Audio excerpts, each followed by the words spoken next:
for today. Today we are primarily going to talk about how finite element analysis is a much easier tool to use for people who have been primarily working on CAD platforms. Now it's always a two-sided story. It begins from experienced FEA engineers who have been working on different FEA platforms, who have a great in-depth knowledge and understanding of the different codes that they have worked at for so many years.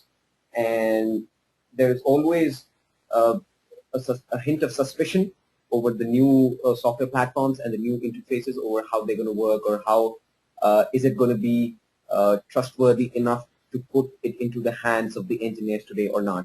So those are the aspects that we are going to cover during the course of this presentation. We're going to have a short little demonstration just to depict you how Midas NFX can help you out as a starter or as a rookie in finite element analysis. And also, we're going to entertain your questions towards the end of this presentation. So if you have any kind of a question or any kind of a query, please feel free to type your questions into the chat section. All right, then. So to start things off, we're going to talk about the timeline of computer-aided engineering, what we call CAE these days. So it all goes back to the 1960s, where the first FEM-based algorithms were developed for the analysis of frame structures in the aerospace industry. This was the birth of what we call today as NASTRAN. It was started as a project under NASA to develop structural computational codes for analysis of aeronautic frames. So that was the beginning where it all started. So the research progressed, and it was observed that it is also it's quite handy not just to analyze aeronautic structures, or it's also handy to utilize other structures as well, which is why as we went into the 70s, the emergence of practical finite element analysis in the auto industry was observed and seen, and it was quite extensively used. It still wasn't quite extensively used until we came to the 1980s. That's when it reached into the hands of R&D engineers, and they started working out on these codes and started understanding these codes, used them for better designs. And then coming to the 90s, it went more mainstream. So as computing power became cheaper and more easily available, companies could afford multiple workstations and multiple number of engineers working on multiple workstations. So it reached on a more mass user scale.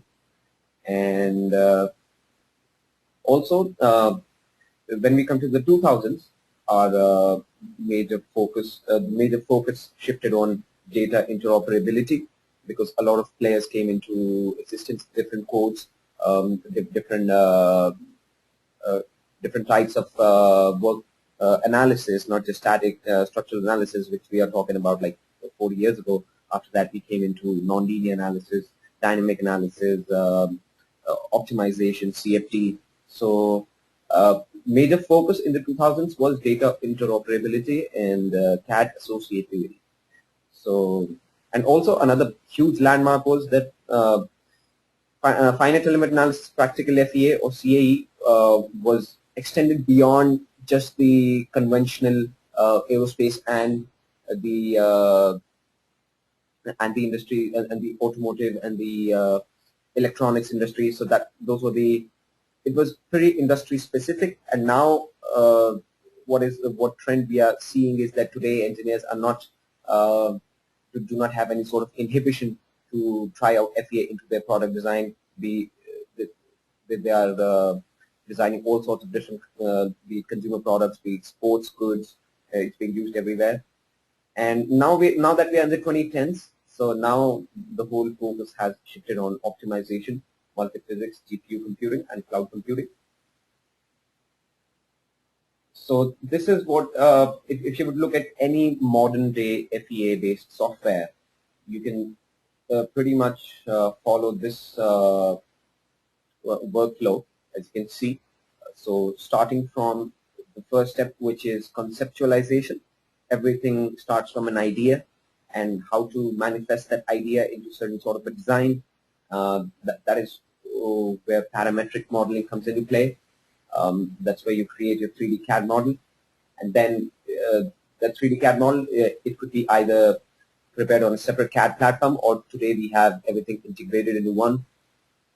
So after that, the 3D geometry, or the 2D or 1D, whatever sort of geometry it is, it has to be discretized, what we call idealization.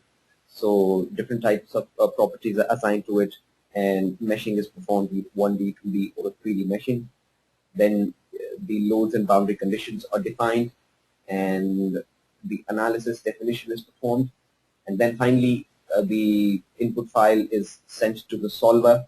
That's when all the calculations and the computations take place. And once that is done, we can extract the results and generate the reports and analyze and then validate against the initial assumptions that we took in the design. And then on further investigations of result, we can pretty much make engineering decisions on what sort of modifications have to be performed on this existing design to make it worthy of mass manufacturing. So it's a long cycle, and it goes on pretty much as a in a reverse cycle until the point we come down to the final design that is fit and worthy for manufacture. So now, looking at the scenario today, as we look at what we have right now in present times, so we can now we have lots of different types of as self-proclaimed all-in-one solutions in the market, and so basically the focus, as mentioned before, the focus has been on an integrated multi-physics work environment and a greater associativity with the parametric CAD software platforms such as native data import, plugins, CAD embedded FEA, more interactive and more intuitive user interfaces. So they're getting easier and easier and more intuitive, more suggestive for users, and fast and robust auto meshing algorithms. So earlier, each and every element had to be created manually. So like in the 80s, like in the 70s, when people were performing FEA, they used to take a tracing paper over geometric drawings and then label and number the nodes manually, and then put all the data down into all these text files and everything. So now it has totally changed. Meshing has become more easier than ever, and then you have better visual graphics in order to view your model during the entire course of pre-processing as well as post-processing for generating the results and everything. And then automatic result extraction. You can extract the tables, the graphs, and the screenshots. And then finally, the most important thing is interoperability between multiple CAE formats. Now, there are still certain hurdles. It's safe to say that a lot of industries are using FEA, but still there's a huge potential for companies to employ FEA into their daily workflow, into their daily design setup. So the earlier hurdles, especially, and some of them still exist. So if we go out to a new industry where FEA hasn't conventionally been used before, so there is no record, there is no empirical data, there is no, let's say, reference to the use of CAE software in those particular fields. So it's always a challenge to reach out to those people and to convince them of the fact that CAE is something that is actually very useful, and it can save them a lot of money, and it can provide them a great long-term return on investment. So that is one of the major roadblocks. And then, of course, there are still engineers who have a bit of a lack of understanding or a lack of trust on the computational techniques. So what happens is, like, if you would approach a particular company that is manufacturing certain goods, and the person who heads the R&D, he's an expert in his product development science side of things. He has been developing new products for a long time, but he has never used finite element analysis. So there is always a hint of suspicion that how, without any sort of prototype testing, these softwares are providing you the desired outputs, and how trustworthy is that? So, these are all the different aspects that all the different questions that are always sprouting up in people's heads. Then also earlier, let's say 10 years ago, application of FEA using software tools was treated as a totally different skill. Now, that was the reason because the software platforms were really hard to learn and put them into use. So if you would look at any software platforms from 10, 15, 20 years ago, you needed a really strong knowledge of programming. You needed a really strong knowledge of the language, the whole syntax of basically there's your classical mechanics, and then how you translate that logic of classical mechanics into a computer-friendly syntax. So that was a skill in itself. But now, with the advent of user-friendly graph interfaces, we have much better GUIs, and then which is why you can perform your analysis faster, and then also have a greater control over your problem and concentrate just on the physics of the problem rather than the computational side of things.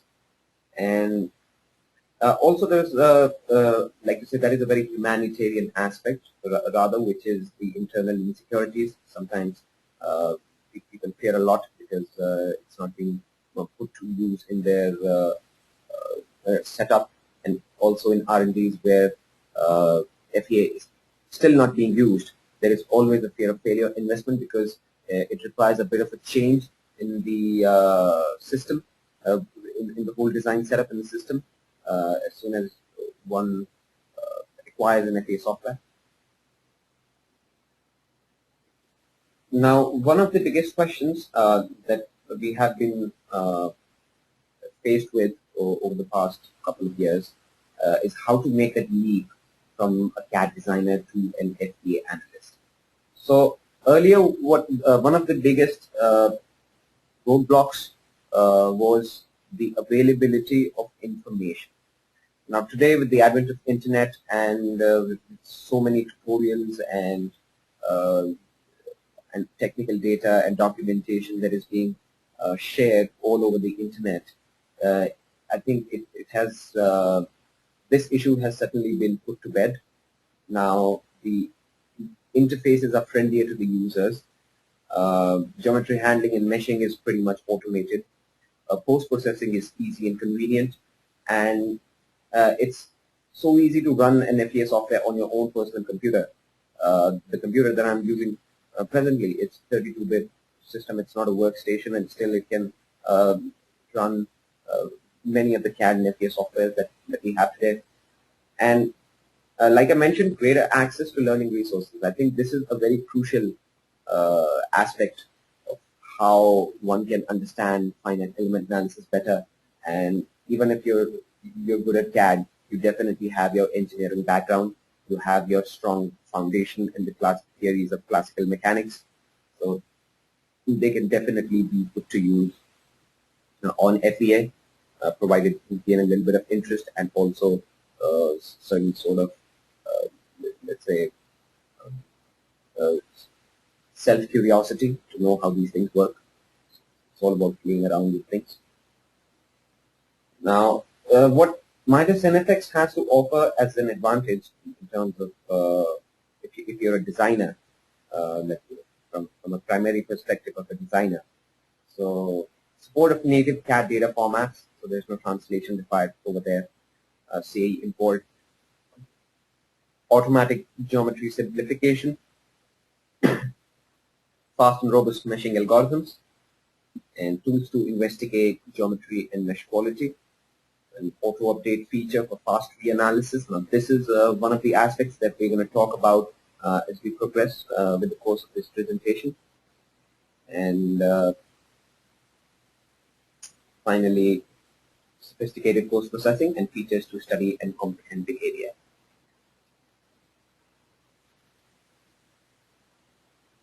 Now, like I mentioned, NFX is pretty much a DIY approach. DIY means do it yourself. Now today we live in the world of DIY because we have so many resources to learn online and everything. So if you are a beginner towards the FEA side of things and you're progressing as a CAD engineer who has been working on CAD systems for, like, let's say 4, 5, 6, whatever years, and you want to take that intellectual leap, you have that aspiration for growth and how to take that intellectual leap from just a designer to an analyst, but you have no idea how to. So, which is why we have split the software into two different working platforms. The first one is the designer mode, where you have much more simplified options and where you have different types of options that can help you and assist you with your early FEA jobs, and that can help you understand what goes behind with all the tutorials, and also make you more focused on the physics side of things, and then worry about the computational side later. And then you have the analyst mode for people who are already experienced, who are already comfortable or have a great understanding and knowledge over the codes they are using. For them, it's a very easy to use and it's very convenient to use platform. Now, talking about the multiphysics environment, the multiphysics aspect, you can see that there are different disciplines of analysis, starting from the simple static analysis. Then there's to check the vibrational characteristics, there's modal analysis. Then there's the linear and non-linear dynamic analysis, the non-linear analysis for non-linear geometries, materials and contacts, and the thermal analysis, etc. So now we move on to our first problem. This is I want to share this little example with you guys so that we can just get ourselves accustomed, just introduced with the entire workflow. Now today, during the course of this presentation, we're just going to focus on the designer mode of Midas NFX. So you can see this is what the whole work environment looks like, and at the top of your screen, you can see that this is where you can change your mode of application. Now we open up a new file. So let us import a CAD file. So you can see that these are all the different CAD formats that can be imported using Midas NFX, ranging from simple Parasolid, ArcGIS, step files, CATIA, SolidWorks, Autodesk, Solid Edge. So let's choose this file called Knuckle. Open it up. So what we are using as geometry today is a model of a knuckle, of a steering knuckle. So a steering knuckle is basically mounted on, it is mounted on the axle of a vehicle, on the chassis. So what it does is it basically transmits the torque that is given out by the steering wheel and the racking pinion. So it connects the steering to the axle so that the tires can swerve around whenever your car is taking a turn. And it is also mounted to the suspension system to resist the shocks and everything. And then there are certain bearings that keep it fastened to the entire chassis or the suspension system. So we're going to apply different types of loads and see the effect of those kinds of loads on the component.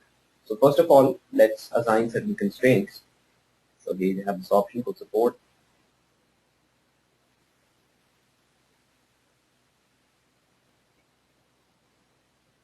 So this is one way to select all your components, or the other way to select is to do front view.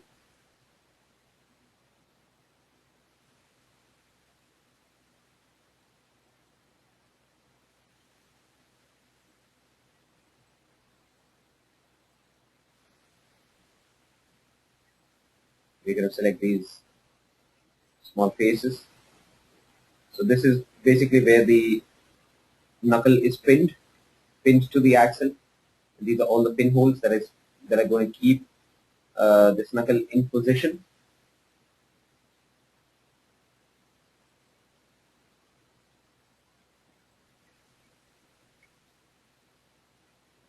And we are going to apply pin constraint. Let's name the constraint as pinned and click on OK. So the constraints have been applied. Now we're going to apply different types of loads here. First and foremost, let us apply bearing load. So the bearing load is applied where, as the name suggests, it's applied in the position of the bearing.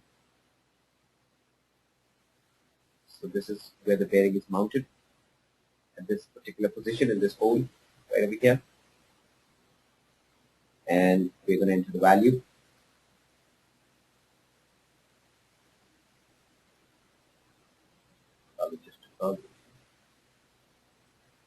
And let us name the load set as bearing load. So you'll understand the reason why we are applying a different load set. So now we have applied the bearing load.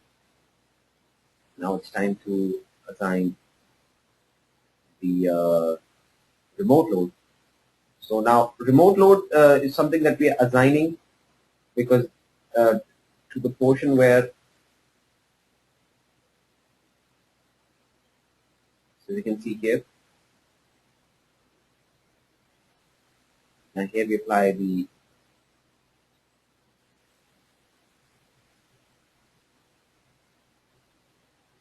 remote load. So we select these four faces, rather use load point and center of select objects, Y direction. So remote load is basically assigned when there is a remote loading location. Now what do you mean by remote loading location means that the source of this load is not present. So the source of this load is not exactly present at the face we are applying the load at. Rather, it's at a distant location, or in this case, right at the center of these four faces. So you can see it. So the load is acting as if there's a concentrated load acting through the center of the hole, which is why we've applied this remote load. And now let us apply the torque. There's a rotating number that transmits torque to this particular component. So we'll like use these four faces, and then for the rotational axis we'll select this reference object. You can see here where we can basically observe the direction of rotation, and the unit for torque is Newton meters. So let us put it at 500 Newton meter, and enter the value as torque load. Okay, so the torque has been assigned as well. Now let's switch back to meters. Now another thing that we can do is we can use, in this particular case, we are using the default material, which is alloy steel. So if you want to add any other materials, you can add from the database here. Different steels, aluminum alloys, ferrous, non-ferrous alloys, non-metals, woods and silicons, and carbon fibers. So here you can see the properties of alloy steel, the elastic modulus, resistance ratio, friction mass density, the failure theory, and also the geometry data. So you can see that this geometry part, the knuckle, you can get the whole data. You can get the volume, mass, body type. So now we have also assigned the loads and boundary conditions. So you can see the boundary conditions on the left and the static loads. There's bearing load, there's the remote load, and then there's the torque load. So now we are going to create an analysis case. To progress with that, click on General, and choose Linear Static Analysis. And what we have here is subcase control. Now to talk about subcase control, let's move on to the slideshow, as I mentioned. So you can see that these are the different loads that we have already applied. And so now here you can see that there are three different load subcase combinations. So one subcase is for the bearing load. The other subcase is for torque load. The third subcase is for the remote load. Now the significance of each subcase is that every subcase only considers the effect of the load that is acting on it. For example, for the first subcase, the model would act such that only the bearing load is acting on it. In the second subcase, it will only provide us the results of the behavior under the effect of torque load, and similarly for the remote load as well. Now, so let us move back to the program, and we can see how this it can be done. So now we created three different subcases. Let's name the first one as bearing load, second one as remote load, and finally the third one as torque load. Then what we got to do is open here. So in the first subcase, we will only consider the effect of bearing load. In the second subcase, we will only consider the effect of remote load. And in the third subcase, we will only consider the effect of torque load. Now you can make a comparison. So this is the first subcase. This is the boundary condition included in the first subcase. And these are the load cases that are included in the first subcase. So the only load acting here is the bearing load. Similarly, in the second one, the only load acting is the remote load. And finally, we will create a combination subcase.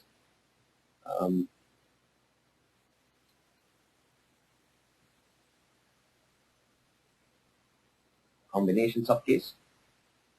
Now, adding the load scale factors. So you can see in a combination subcase, we will consider the effects of all the three loads acting on the model simultaneously.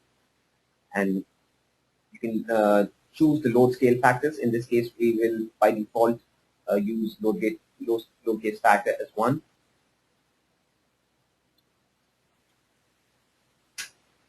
Click on OK. So now we have a case, and all we need to do is solve the model. So let's just name the file as Knuckle. And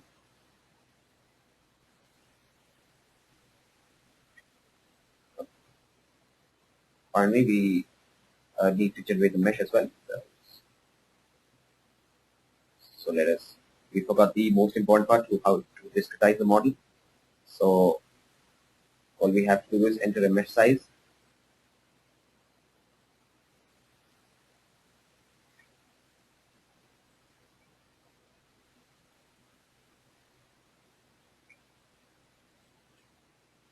And click on OK. So now the mesh will be generated. Once that is done, we can definitely perform the analysis.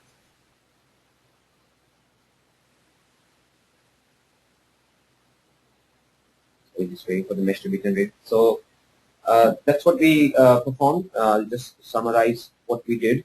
We basically just wanted to have a little bit of an overview of how the workflow works. And you import your geometry, you apply your loads and boundary conditions, generate the mesh, and then assign the analysis case. In this case, we had 3 different subcases in one analysis case based on the 3 different loads that are acting to see the individual effect of those loads. So now we have the mesh generated, and I think it's time for us to solve the model.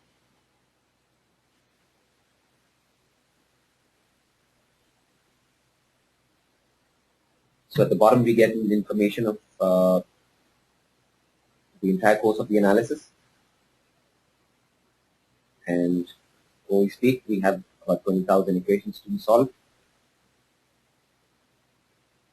So at the bottom, if there is anything that goes wrong. And as we speak, the results have already been obtained. So you can see that this is the first, these are the results from the first subcase. You get the bearing load.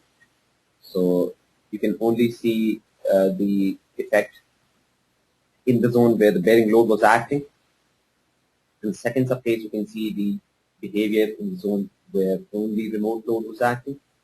And in the third case, you can see the results in the zone where only the torque load was acting. And then the fourth subcase, the combination subcase, you can see the effect on all the 3 portions. The combined effect on all the 3 portions. So you can compare the contour. There are 3 different types of results. Total displacement, the von Mises solid stresses, and the safety factor stresses. The safety factor in this particular case means the solids, these von Mises stresses that we obtained as a result. What is the ratio of these stresses as compared to the failure stress value? So it gives you an idea of how safe your design is. If, let's say, your general safety factor for the entire design is 2. So in that case, if you have anything less than 2, anything lying in the zone of less than 2, that means that it is prone to failure. So now you can see all the different results. If you want to insert any other kind of results, you have the option for grid forces, reactions, the solid stresses, and also strains. That has to be from the analysis control. So you can see that is what our first motive was, just to see the behavior in different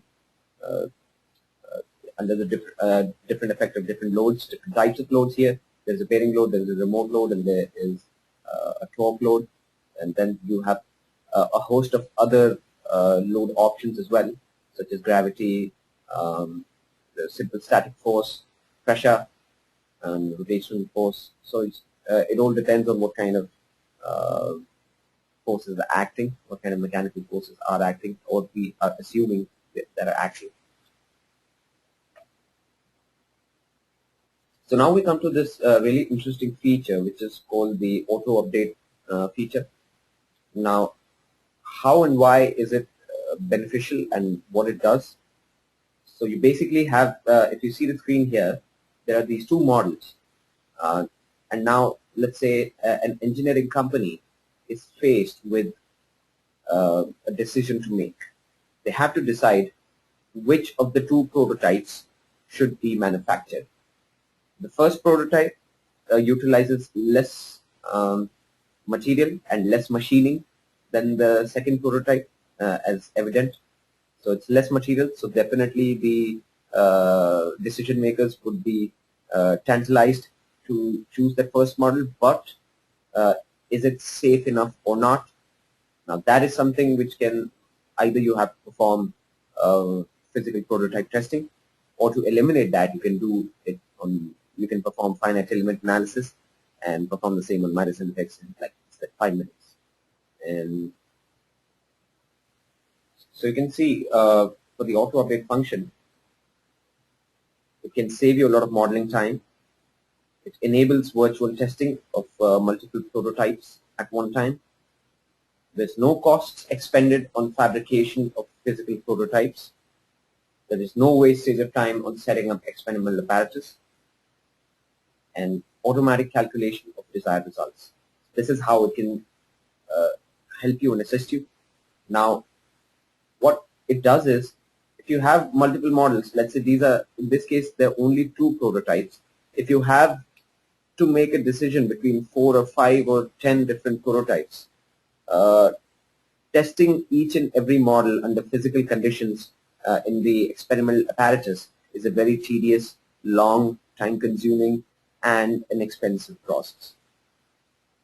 Now, out of those, let's say 10 odd prototypes that you have, how to make a decision to choose the best prototype? That is where this auto-update feature comes into play. Now, the best part is that you don't have to expend a lot of time on generating the boundary conditions. That is where auto-update function helps us out. So you can see here.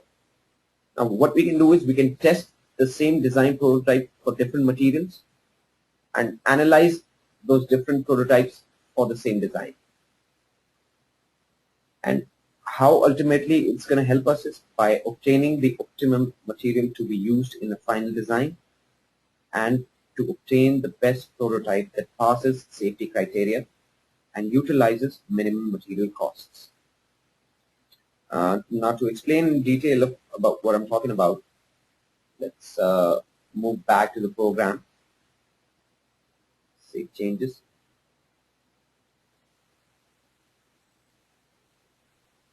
On new file, and we will import this one file.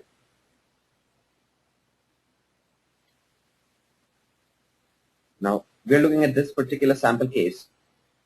Now it's a design of a simple bearing, as you can see. It has to be designed for a shaft of 26 millimeters. It should be able to withstand a torque of 500 Newton meter, and the peak stress value should not exceed 180 megapascal. And there are 3 different design alternatives to choose from. So now looking at 3 alternatives, this is the first alternative. It has a outer diameter of the bore of 32 millimeters and a bore thickness of 3 millimeters and a base thickness of 6 millimeters. Our second alternative has an outer diameter of 36 millimeters and a bore thickness of 5 millimeters and a base thickness of 6 millimeters. And the third alternative has an outer diameter of 34 millimeters and a bore thickness of 4 millimeters. And the base thickness as 4.5 millimeters.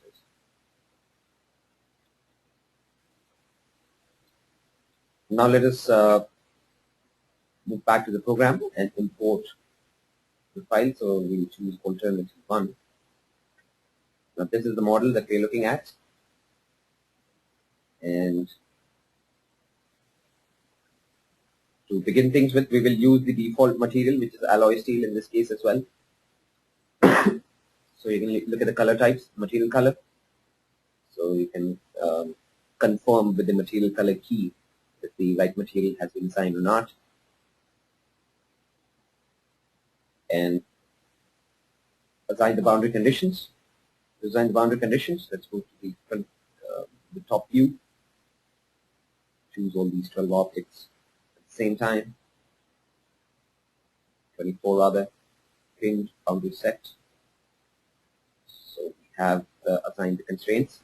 And now let us assign the loading conditions. Pardon me, no getting load this time.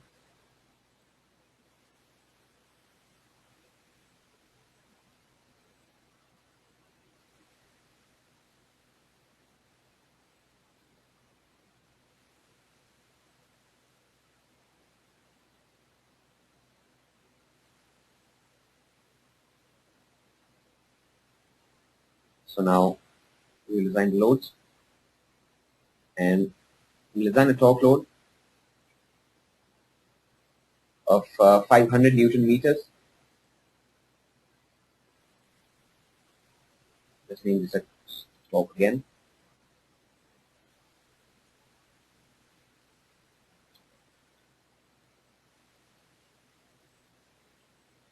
And you select reference object.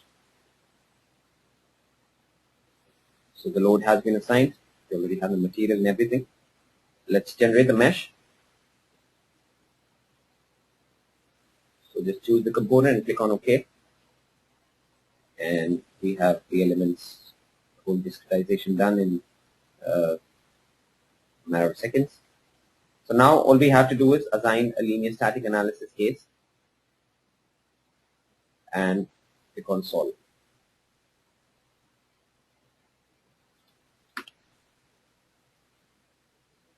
So we save this file at a safe location, and that's when the solver is engaged. The equations are being solved, and within a few seconds we will have the results. So now you can see we have the displacement. Let us switch back to millimeters for the sake. Stresses.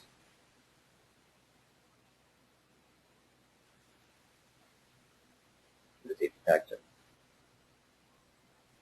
So now let us import another file. Now we'll import the second alternative. So this is the second design alternative.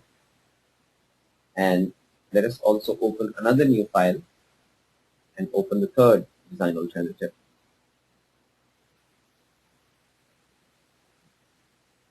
Now let us look at all these three models in juxtaposition simultaneously right next to each other. I think this will give us a better understanding. So now this is the second alternative.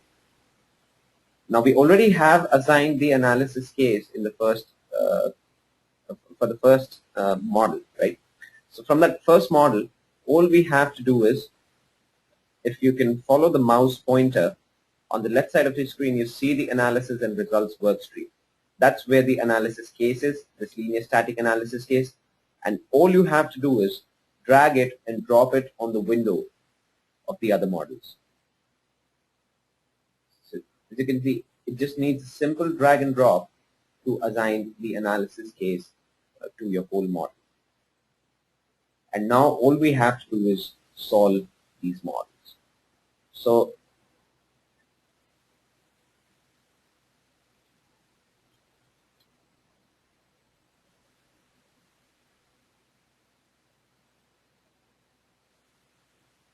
this is the second design. The mesh is automatically being generated with the same element size. So we have to wait for the solution.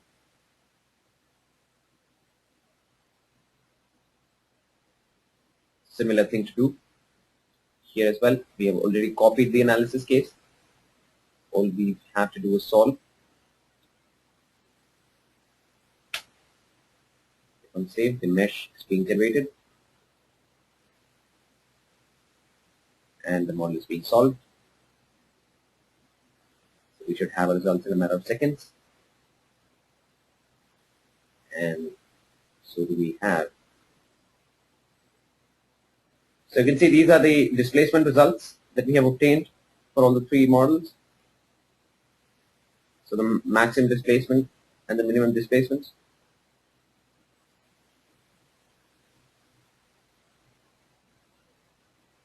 So we can look at the other results as well. We are primarily interested with the solid von Mises stresses. Now to look at the solid von Mises stresses,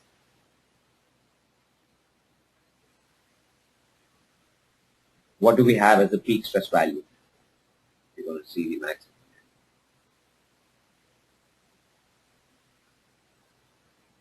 (190, 180, 153). There are three different design alternatives. At the right side of the screen, you see design number 1, which has a maximum stress of 190.75 megapascal. Second design has a maximum stress of 118 megapascal, and third design has a maximum stress of 153.7 megapascal. So if we move back to the presentation, and what our objective was, the peak stress value should not exceed 180 megapascals. So now we look at it, we have these two models here that are basically passing the criteria. Now here's the model, the two models on the left and the center of the screen. The first one has a maximum peak stress of 153.729 megapascal.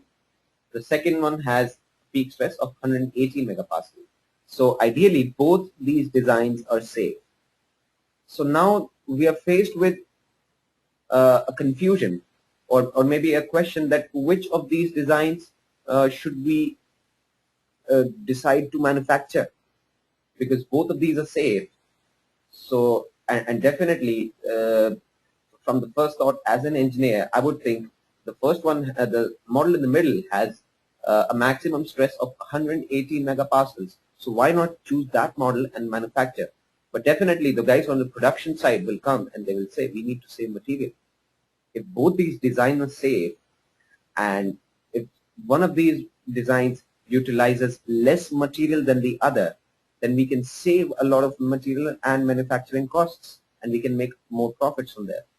So as you can see in the first model, let's compare the, now this is the second model, the one that has a maximum stress of 118. Let's look at the volume and let's look at the mass. So it has a volume of 42,000 millimeter cube and a mass of roughly over 300 grams. This model here, you can see it has a volume of close to 32,000 millimeter cube and roughly a mass of 250 grams. So looking at the results, so we have already seen the translation results and the stress results. Just to make a comparison, you can see the first model had a volume of over 33,000 millimeter cube. Second model had more than 40,000 millimeter cube, definitely a lot more material. And the third one has the least of them all. Total translation, you can look at the total translation, the maximum solid stresses, and then the safety criteria. Now, another interesting observation that I would like you to note is that it's not necessary that if you add more material, that means your product will be more sturdy. The live example is right in front of you. If you compare design 1 and design 3, if you compare all the three designs, design 3 has the least volume of out of the three, yet it is safer than design 1. So please don't go into a direct judgment that adding material can automatically make your design much safer because it will make it heavier, more stiff, more sturdy. Then that is not the case. And then finally, looking at the savings in material, our choice is obvious. We can save 24% material with the safety criteria passing, with a good amount of tolerance, since the failure criteria was 180 megapascal. So it's still close to 30 megapascals under. It's close to like 26.3 megapascals under the failure. So it's pretty much more than acceptable, and I think fit for the manufacture. Now, just to put on as a summary of what we knew today, what we got to know today, that FEA, starting from the timeline, as I told you, what FEA was in the 1960s, that's roughly 50 years ago from now, and what FEA is now, we have come a long way. Softwares are easier to use. We have greater exposure when it comes to different industries. A lot of people are using FEA now, and especially the advent of internet and the sharing of information and knowledge is what has made it much more easier to learn than ever. Secondly, we have with the innovation of better and more intuitive software platforms, we have much better CAD associativity, accurate and fast auto meshing, multiphysics work environment. So different types of, just to drop in a word, that Midas NFX is one of the only software platforms that offers structural as well as fluid simulations in a single work environment. And finally, an intuitive workflow to assist the designers. So, like I mentioned, the designer mode, if you're a designer who wants to take that huge leap, that intellectual leap, and move into the analysis side of things, start working on the designer mode and understand the nitty-gritties of the finite element method, and you may as well find yourself being an expert sometime. Now, so that was it for today's presentation. Thanks a lot, and I would like to really appreciate your patience for being up there, and I hope today's presentation was pretty, let's say, informative for every one of you. Now it's time for the questions. I have certain questions, so I'll attend to each and every question one at a time. Some of them have actually been answered, so I might just go through those questions again. Now,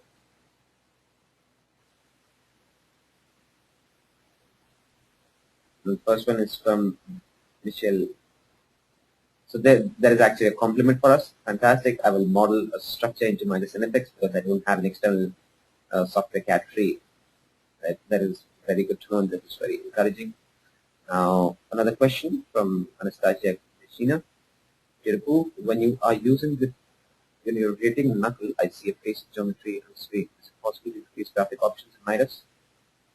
Yes, it has been answered already. There's an option for a smoother rendering in the option, and level 5 is the maximum.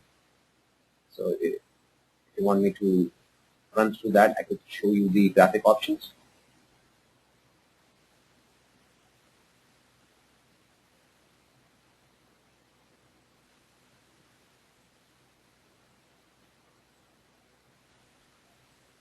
These are all the graphics options here. So you have 5 different options. Well, 1, 2, 3, 4, and 5. Now I'm working on a 32-byte system, by the way. So this is not a workstation. It's a 32-bit laptop. You can see here. NFX 2014 32-bit. It's not a workstation. So you might definitely see some graphical snacks, and this computer does not have any graphics card inbuilt or external. And so coming to the other questions, is it possible to update mesh size in the other designs so that it was meshed automatically? Now in this particular case, what we did was that we used the default mesh size for all 3 models, which is why it was meshed automatically. Now, if you want to, let's say, update the mesh size, then definitely you'll have to do it manually.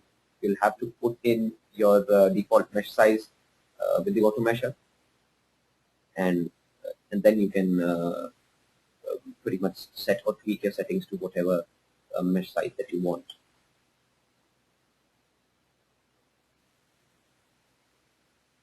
And is it possible to update dimensions of the model and move holes only in one model, or should I create a lot of separate to do the modifications? Now, there is an option. Either there is an option to, let's say, change the scale of the model, but that is not available in the designer mode, unfortunately, because you cannot work with geometry directly on the designer mode. You can see there is no option. But if you go to the analyst mode, Midas will rather show you on the analyst mode, there's an option called scale. Now, but what it does is it scales the model equally along all the directions.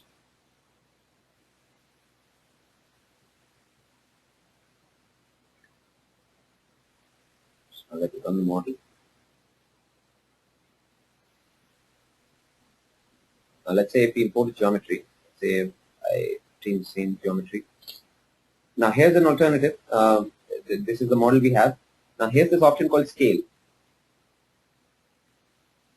And there are three different types of scalings: uniform and non-uniform. So if you want uniform scaling by a factor of 2, you would get a geometry of twice the size.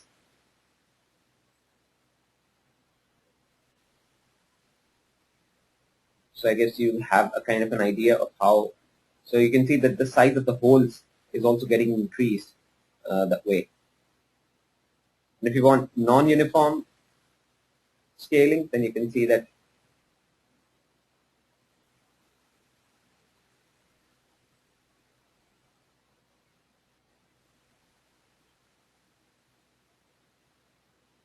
so you can see it can be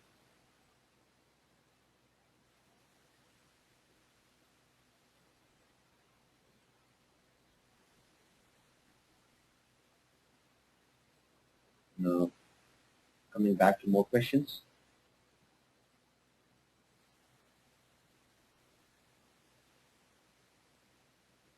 Mesh size. Is it possible to update dimensions of the model and move holes only in one model? Should I create a lot of separate to do modifications? So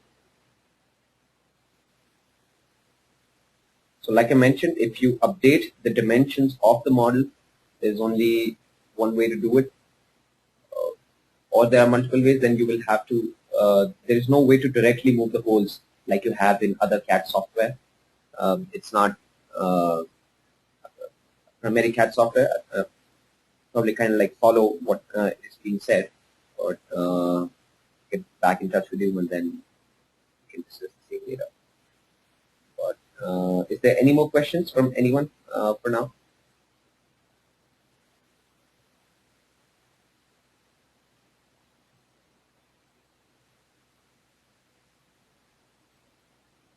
It seems that there are no more questions for now. So if you may have any kind of questions or queries, please do not hesitate to put them down right now or send me an email. I'll put my email address right out here. It's Apoorv, APOORV @midasit.com. You can see that on your screens as well. And please write in to me for any kind of questions, queries. If you want to install the trial version of the software, please put in a request to our website. Our website is www.midasit.com, and you can look forward to any to different types of project applications and different tutorials and other learning resources that are available through our website, through our social channels such as YouTube, Twitter, and etc. So I would really like to thank you a lot for your patience and for coming out today. Hope it was informative and it was interesting. So yeah, see you again soon. Thank you very much. Have a good day.